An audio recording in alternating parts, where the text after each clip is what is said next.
사도신경으로 우리의 신앙을 살아계신 하나님께 고백드리시겠습니다.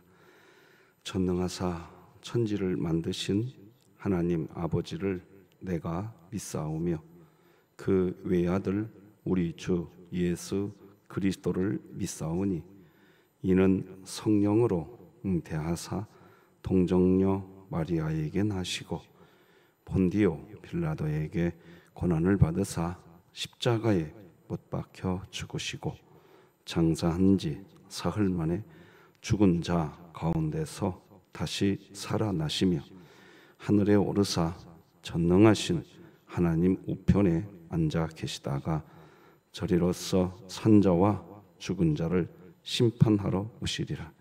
성령을 믿사오며 거룩한 공회와 성도가 서로 교통하는 것과 죄를 사하여 주시는 것과 몸이 다시 사는 것과 영원히 사는 것을 믿사옵나이다. 아멘. 우리 찬송가 323장 하나님께 찬양 드리겠습니다.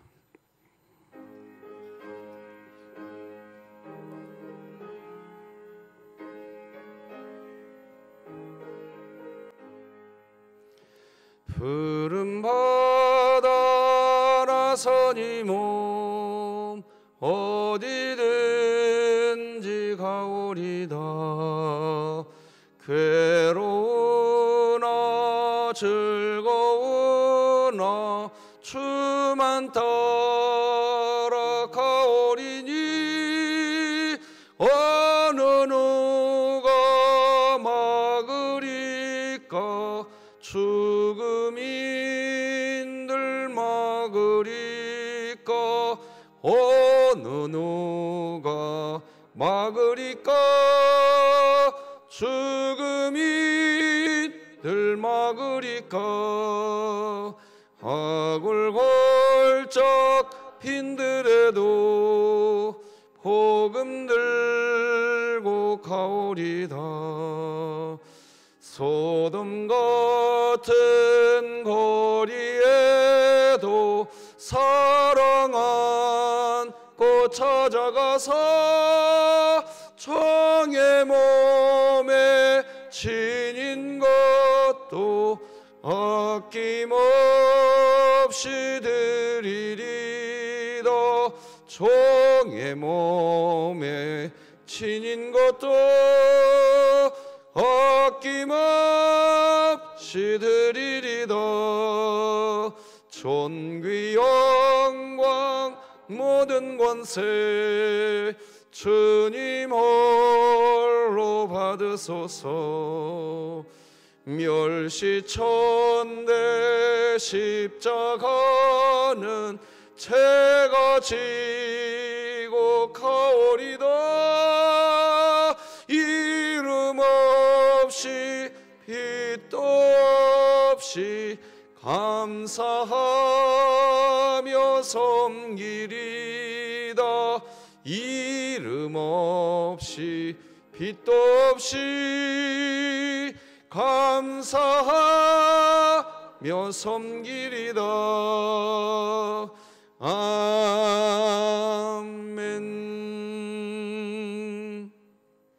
진흥교회 주간기도표 7월 6일 목요일 기도 제목 같이 기도하시겠습니다. 교회를 위해 기도합니다. 진흥교회 환우들을 치유해 주소서. 강은엽 협동안수집사, 김강민 어린이, 김순영 권사, 김순분 명예권사, 김원복 은퇴안수집사, 김일기 원로 목사, 김종숙 비집사, 김화순 집사, 박복성 명예권사, 박정분 은퇴권사, 박형자 집사, 박형용 안수집사, 박옥자 성도, 신명자 집사, 안화자 명예권사, 우승현 학생, 우춘식 집사, 우정자 은퇴권사, 이수현 성도, 하나님의 능력으로 치유하사 2023년 복음을 전수하는 가정을 세우는 교회가 되며 진흥교회 구역 모임이 천국이 되게 하소서. 이웃을 위해 기도합니다. 수원 지역에서 살고 있는 단문화 가정이 복음을 통해 안정과 소망이 있게 하시고 외국인 유학생과 근로자들이 주님의 사랑을 경험하게 하소서. 북한을 위해 기도합니다. 북한 선교를 위해 은밀히 진행되어지고 있는 구제사역과 라디오 복음 전파 사역이 원활하게 진행되게 하시고 진흥교회가 입양하여 섬기기 원하는 평안남도 강동군에 하나님의 은혜가 임하게 하소서. 자녀를 위해 기도합니다. 하나님 말씀을 믿음으로 읽고 이해하고 순종할 줄 아는 자녀가 되어 예수님 안에서 자신의 정체성을 확고하게 세워가며 하나님 안에서 미래의 비전과 꿈을 이루어 가게 하소서. 국가와 열방을 위해 기도합니다. 인구 감소와 고령화로 성도 수가 줄어 경제적인 어려움을 겪는 농어촌 교회 목회자들과 성도들을 붙잡아 주시고 조국 교회가 함께 마음을 모아 농어촌 교회 회복을 위한 기도와 장기 후원을 위해 힘쓰게 하소서. 선교와 전도를 위해 기도드립니다. 이현호, 박순남 선교사가 사역하는 파푸아 뉴기니 땅을 붙잡으사 교회와 선교원 교사들이 예수 그리스도의 사랑과 마음으로 맡겨주신 아이들을 잘 가르치게 하시고 이 땅을 하나님의 복음으로 변화시키게 하소서. 이 모든 것 주 예수 그리스도의 이름으로 기도드립니다. 아멘. 오늘부터 함께 나눌 하나님 말씀은 구약성경 예레미야 말씀 나누겠습니다. 예레미야 1장입니다. 아시겠지만 새벽예배 말씀은 시중에 기독교 서점에 나와 있는 매일 성경 본문에 맞춰서 새벽예배 본문을 보고 있습니다. 오늘부터 예레미야 말씀이니까 성경 사이줄을 끼워 넣으셔서 새벽예배 시간에 도움을 받으시면 좋을 것 같습니다. 예레미야 1장 1절에서 10절 말씀입니다. 저와 여러분 한 절씩 교독하십시다. 하나님의 말씀입니다. 베냐민 땅 아나돗의 제사장들 중 hil기야의 아들 예레미야의 말이라. 아몬의 아들 유다 왕 요시야가 다스린 지 13년에 여호와의 말씀이 예레미야에게 임하였고 요시야의 아들 유다의 왕 여호야김 시대부터 요시야의 아들 유다의 왕 시드기야의 11년 말까지 곧 5월에 예루살렘이 사로잡혀 가기까지 임하니라. 여호와의 말씀이 내게 임하니라. 이르시되 내가 너를 모태에 짓기 전에 너를 알았고 내가 배에서 나오기 전에 너를 성별하였고 너를 여러 나라의 선지자로 세웠노라 하시기로 내가 이르되 슬프도소이다. 주 여호와여 보소서 나는 아이라 말할 줄을 알지 못하나이다 하니 여호와께서 내게 이르시되 너는 아이라 말하지 말고 내가 너를 누구에게 보내든지 너는 가며 내가 내게 무엇을 명령하든지 너는 말할지니라. 너는 그들 때문에 두려워하지 말라. 내가 너와 함께하여 너를 구원하리라. 나 여호와의 말이니라 하시고 여호와께서 그의 손을 내밀어 내 입에 대시며 여호와께서 내게 이르시되 보라 내가 내 말을 내 입에 두었노라. 보라 내가 오늘 너를 여러 나라와 여러 왕국 위에 세워 네가 그것들을 뽑고 파괴하며 파멸하고 넘어뜨리며 건설하고 심게 하였느니라 하시니라. 아멘.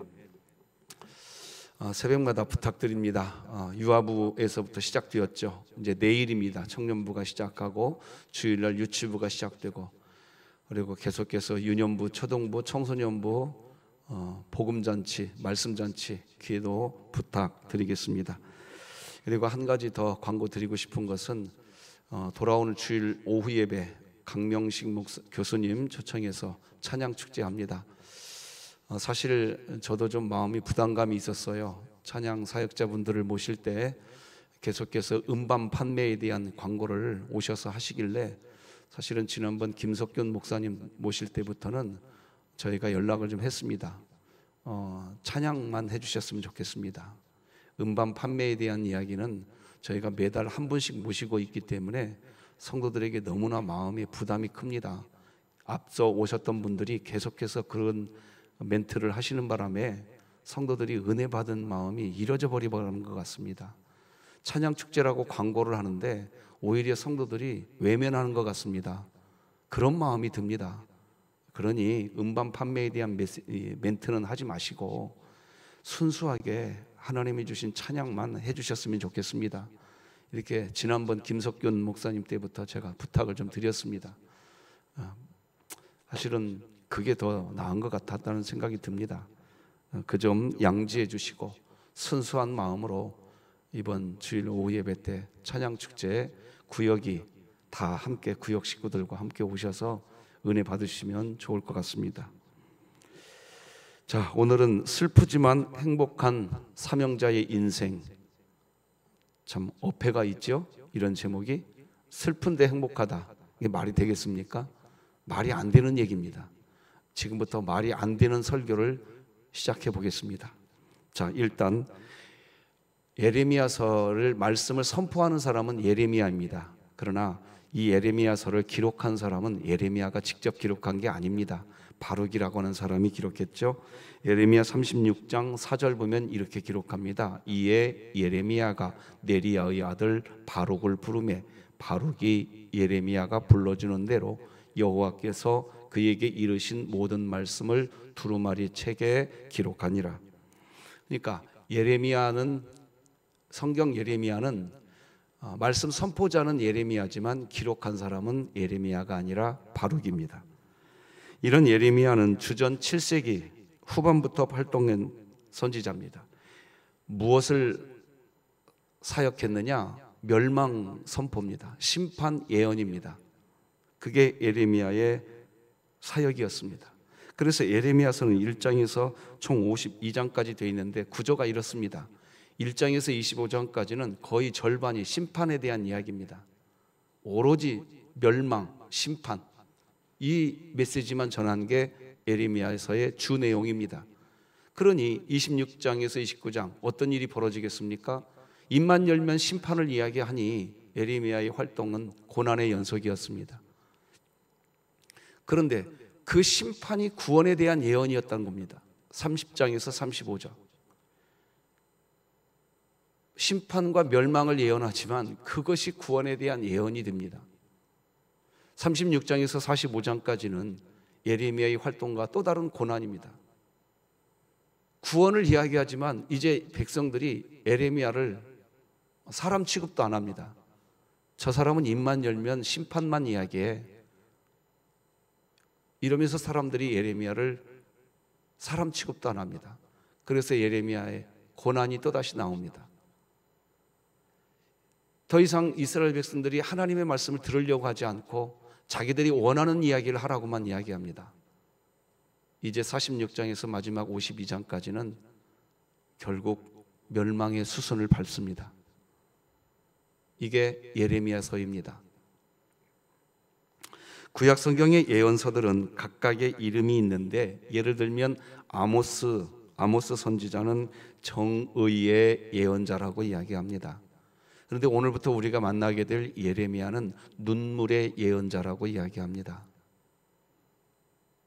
그 이유는 앞서 말씀드린 것처럼 하나님이 전하라고 한 메시지를 전하면 전할수록 사람들에게 예레미야는 조롱을 당하고 치욕과 모욕거리가 되어가고 있었습니다.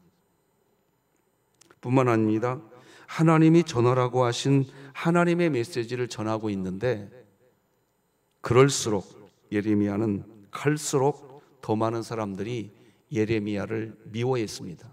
심지어 예레미야를 위협하기까지 했습니다.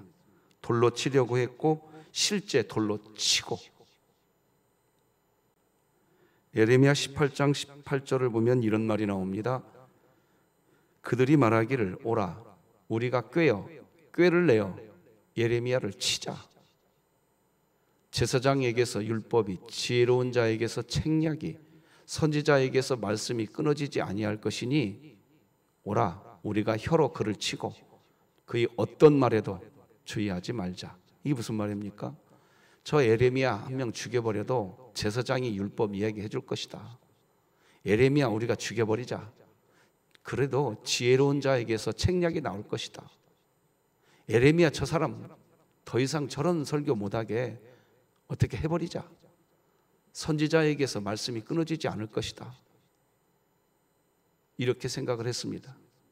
다른 선지자가 얼마나 많냐?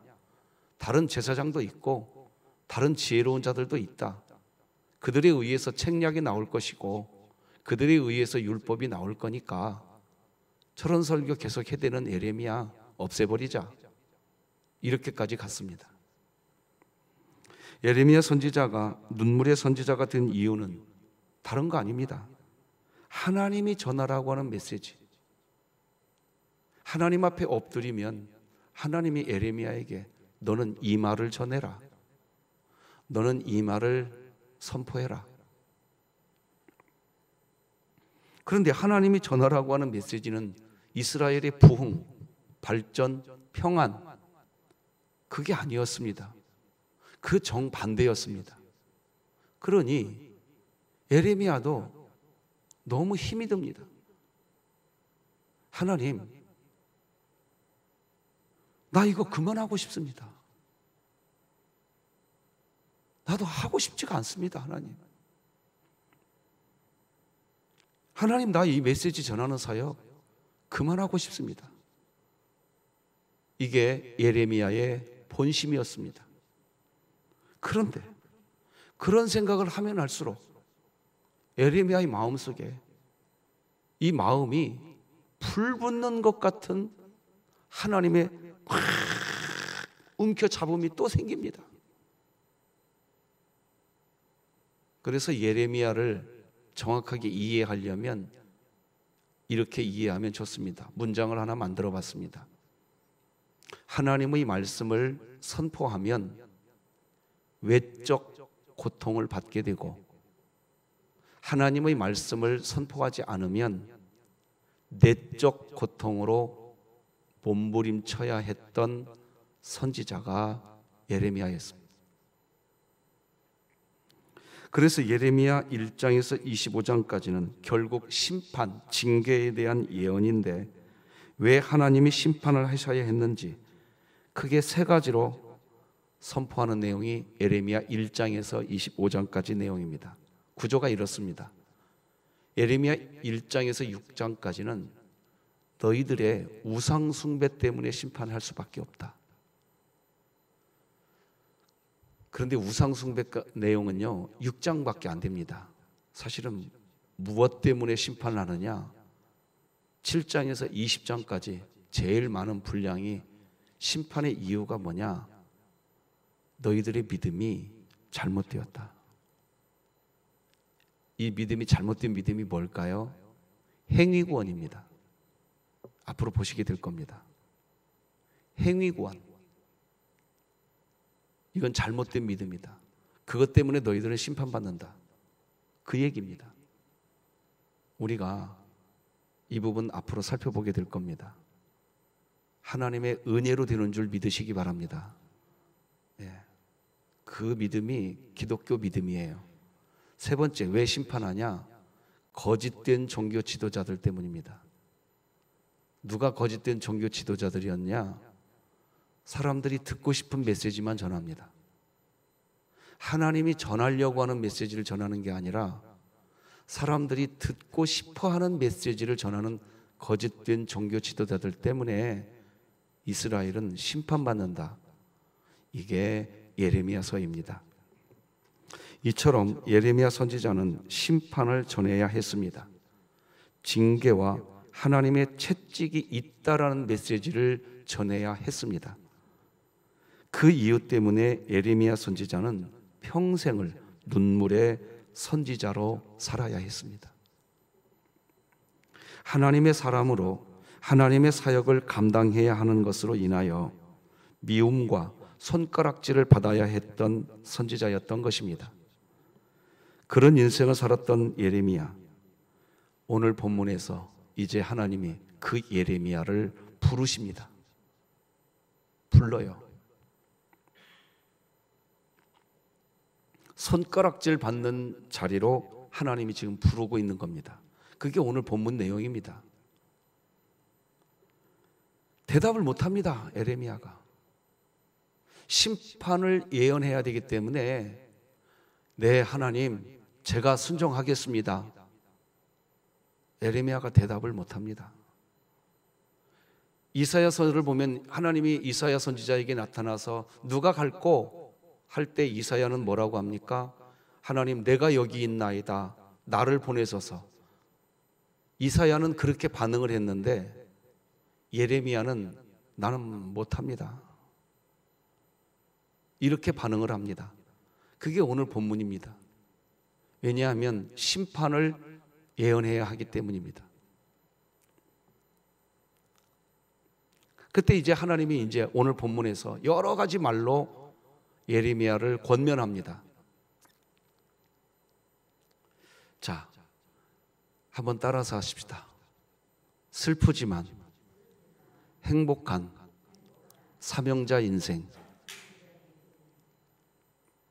슬프지만 행복한 사명자의 인생. 이게 예수님의 인생이었습니다. 이게 예수님의 인생이었다고요. 우리들이 가야 할 인생입니다. 다시 한번 따라서 하십시다. 슬프지만 행복한 사명자의 인생. 여러분, 지금 오늘 설교 제목을 잊어버리면 여러분의 인생은 슬픔만 남게 될 겁니다. 신앙생활 하는데도 슬픔만 남으실 겁니다. 오늘 설교 제목 가슴에 철필로 기록해 놓으셔야 됩니다. 앞으로 새벽에 예레미야 선지자 예레미야를 만나시면서 보시게 될 겁니다. 슬프지만 행복한 인생. 여러분, 우리가 찬송가 323장을 찬양했지 않습니까? 존귀 영광 모든 권세 주님 홀로 받으소서. 멸시천대 십자가는 제가 지고 가오리다. 슬픕니다. 그런데 뭐라고 323장 찬양이 마무리됩니까? 빛도 없이 감사하며 섬기리라. 이름 없이 빛도 없이 감사하며 섬기리라. 이 찬송가 323장이 예레미야하고 딱 떨어집니다. 슬프지만 행복한 인생. 이게 그리스도인의 인생입니다. 자, 1절에서 4절 하나님이 그 예레미야를 부릅니다. 베냐민 땅 아나돗의 제사장들 중 hil기야의 아들 예레미야의 말이라. 아몬의 아들 유다 왕 요시야가 다스린 지 13년에 여호와의 말씀이 예레미야에게 임하였고, 요시야의 아들 유다의 왕 여호야김 시대부터 요시야의 아들 유다의 왕 시드기야의 11년 말까지 곧 5월에 예루살렘이 사로잡혀 가기까지 임하니라. 여호와의 말씀이 내게 임하니라 이르시되. 여호와의 말씀, 하나님의 말씀이 지금 이제 예레미야에게 임하고 있습니다. 그렇게 예레미야에게 하나님의 말씀이 임하는데 하나님도 예레미야가 거부할 것을 미리 아셨던 모양입니다. 그래서 부르시면서 이렇게 부르십니다. 우리 5절 화면 보고 같이 읽어봅시다. 시작. 내가 너를 모태에 짓기 전에 너를 알았고 네가 배에서 나오기 전에 너를 성별하였고 너를 여러 나라의 선지자로 세웠노라 하시기로. 예레미야를 불러서 곧바로 사명에 관련된 이야기를 하시는 게 아니라 하나님도 아셨습니다. 지금 하나님이 예레미야를 어디로 초청하고 있냐? 슬픔의 자리로 초청하고 계시는 겁니다. 하나님의 요청에, 하나님의 콜링에 예레미야가 순응하는 그 순간 예레미야는 이제 남은 인생 눈물로 살게 될 겁니다. 하나님도 알고 있었습니다. 그래서 이렇게 시작합니다. 너를 모태에 짓기 전에 내가 너를 알았다. 네가 어머니 배에서 나오기 전에 내가 너를 성별했다. 내가 너를 여러 나라의 선지자로 세웠다. 어떻게 하겠냐? 토기장이가 진흙 한 덩이로 자신이 쓸 그릇을 만들 권한이 없겠느냐? 이 이야기입니다. 자, 여기에서 누가 거부할 수 있겠습니까? 토기장이가 진흙 한 덩이를 손에 들고 이 진흙에게 이야기하는 겁니다. 지금 진흙 덩어리야, 내가 너를 슬픔의 인생으로 만들려고 한다. 순종할 수 있겠냐? 지금 그 얘기하고 있는 겁니다. 에레미야가 거부할 거를 하나님도 알고 계십니다. 알고 계세요. 여러분, 하나님, 여러분이 걸어가고 있는 인생 여정에 슬픔이 있으십니까? 우리가 당하게 될 슬픔, 하나님이 다 아시면서도 애야, 네가 그 길 걸어가 줬으면 좋겠구나. 이거 믿는 분이 슬프지만 행복한 사명자가 될 줄 믿습니다. 믿으시기 바랍니다. 이거 믿으셔야 돼요. 이거 못 믿으면요, 이제 상황, 조건, 어떤 상황이 오느냐에 따라서 갈짓자 막 그리면서 인생 삽니다. 이제 한 번 더 따라서 하십시다. 슬프지만 행복한 사명자의 인생. 여러분 가슴에 철필로 기록해 놓으십시오. 앞으로 보시게 될 겁니다. 자, 그러니 에레미야가 뭐라고 말합니까? 6절 이제 거부하죠. 같이 한번 읽어봅시다. 시작. 내가 이르되 슬프도소이다. 주 여호와여 보소서. 나는 아이라 말할 줄을 알지 못하나이다.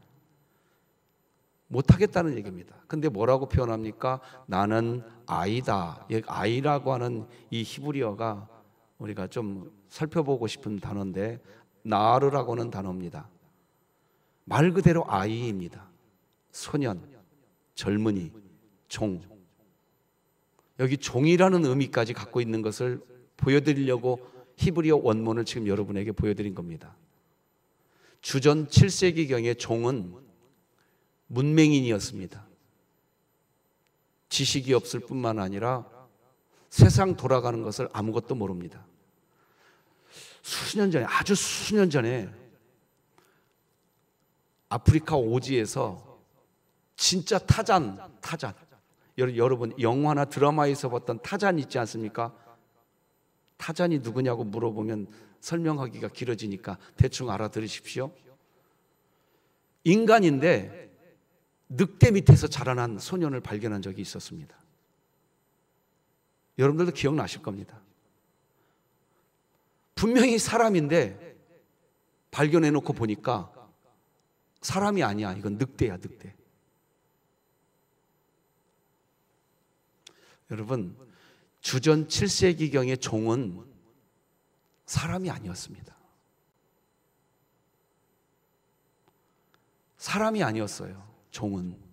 지금 에레미야가 뭐라고 표현하느냐? 하나님, 저는 아이라 말을 할 수가 없습니다. 이 표현은 뭐냐? 저는 인간 자체가 아닙니다. 이 표현인 겁니다. 이것을 정확하게 알려드리려고 원문을 지금 보여드린 겁니다. 자, 그런데 여러분 정말 죄송하지만 한번 더 따라서 해주십시다. 정말 죄송합니다. 새벽부터 이런 말을 따라서 해달라고 해서 한번 부탁드립니다. 하나님, 저는 인간이 아닙니다. 제가 왜 이것을 따라서 해달라고 하는지 아십니까? 누가 슬프지만 행복한 사명자의 길 가는 줄 아십니까? 누굴까요? 자기 자아가 강한 사람은요, 절대로 그 길 못 갑니다. 못 가요. 절대로. 저는 목회를 하면서 우리 성도님들을 이렇게 보면서요, 제 자신도 그렇고, 제 자신도 그렇다는 표현을 설교해 드립니다. 저도 그렇습니다. 성도님들을 보면서 제일 걱정되는 분이 어떤 분인지 아십니까? 어떤 분일까요? 하나님의 일을 하겠다고 하는데 자기가 제일로 잘 갖춰진 사람인 것처럼 태도를 취하는 사람, 저는 그 사람이 제일로 걱정됩니다. 다시 말씀드립니다. 하나님의 일을 하겠다고 하는 사람들 중에 자기가 제일로 잘 갖춰진 일꾼이라고 여기는 사람, 그 사람이 저는 제일로 걱정됩니다. 그 사람도 걱정되고 그 사람 때문에 나중에 공동체가 아주 힘들어집니다. 여러분, 기억하십시오. 우리는 아셔야 됩니다. 존재적 죄인입니다. 목사님, 어제 새벽 예배 시간에는 우리가 상속자라면서요. 목사님, 갑자기 하루 사이에 마음이 변하신 겁니까? 어제 새벽에는 우리가 맏아들로서의 상속자라고 설교해 놓으시고 오늘은 갑자기 존재적 죄인이라고 설교를 해버리면 우리가 너무 헷갈려요, 목사님. 여러분, 우리는 존재적 죄인인데, 죄덩어리인데 우리가 뭐 할 수 있는 게 없다니까요. 의인은 없나니 한 사람도 없다. 이게 성경의 결론입니다. 그런데 왜 우리가 맏아들로서의 상속자가 됐냐고요? 나의 어떠한 학식, 경험, 체험, 나의 어떠한 뛰어난 지식, 그것으로 맏아들로서의 상속자가 된 게 아닙니다. 우리는 존재적 죄인이라니까요. 그런데 하나님의 복음, 기쁜 소식, 내가 너를 구원했다. 하나님의 복음, 기쁜 소식, 내가 너를 끝까지 사랑한다. 하나님의 복음, 기쁜 소식, 내가 너를 반드시 구원한다. 하나님이 역사하고 계시는 줄 믿으시기 바랍니다. 그래서 우리가 맏아들로서의 상속자가 된 겁니다. 이것 절대로 잊으시면 안 됩니다. 자, 보세요. 하나님도 알고 계세요. 에레미야, 네가 하는 거 아니다. 내가 할 것이다. 그러니 네가 취해야 할 것은 뭐냐? 나 여호와 앞에서 네가 나는 아이라 이런 식으로만 말하지 말고 나 여호와 앞에서 내가 너를 도울 거니까, 할렐루야, 내가 너를 지킬 거니까. 우리 성경책 보십시다. 7절, 8절 같이 읽으십시다. 성경책 보시고 시작. 여호와께서 내게 이르시되 너는 아이라 말하지 말고 내가 너를 누구에게 보내든지 너는 가며 내가 내게 무엇을 명령하든지 너는 말할지니라. 너는 그들 때문에 두려워하지 말라. 내가 너와 함께하여 너를 구원하리라. 나 여호와의 말이니라 하시고, 내가 너와 함께하여. 여러분, 목회하면서요, 어느 분이 제일 두렵냐? 자신감이 넘치는 사람이 저는 제일 두렵습니다. 하나님 앞에서, 하나님, 나는 부족합니다. 그렇게 엎드렸을 때 그걸 기독교는 겸손이라고 이야기합니다. 그 사람, 하나님, 나는 부족합니다. 그 사람. 그래서 세상은요, 세상과 기독교는 정반대로 간다는 거 아십니까? 이거 아셔야 돼요. 세상은 자신감을 가지라고 우리에게 교육해 줘요. 너 자신감을 가져. 그래서 요즘에 아이들 자신감 잃어버리지 않는 아이로 키우려고 엄마들이 부단히 노력하는데요, 학자들 말에 의하면 틀리지 않습니다. 그런데 성경은 뭐라고 가르치느냐? 네가 나를 따라오려거든 네 자신감 내려놓고 네 자아를 부인해야 네가 나를 따라온다. 정반대를 이야기하십니다. 여러분, 이거 놓치시면 안 됩니다. 절대로 놓치시면 안 됩니다. 그러면 주님 못 따라갑니다. 세상에서 말하는 성공자는 될지는 모르겠지만 성경에서 말하는 성공자는 될 수가 없습니다. 안 됩니다. 여러분, 제가 아까 이런 표현했어요. 새벽부터 죄송하다고. 죄송합니다. 그런데 성경이 말하는 것을 선포해 드릴 수밖에 없습니다. 여러분, 하나님 믿으신다면 오늘 이렇게 하십시오. 하나님, 나는 연약합니다. 하나님이 역사하여 주옵소서.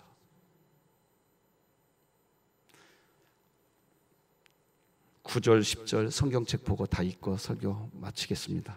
시작. 여호와께서 그의 손을 내밀어 내 입에 대시며 여호와께서 내게 이르시되 보라, 내가 내 말을 네 입에 두었노라.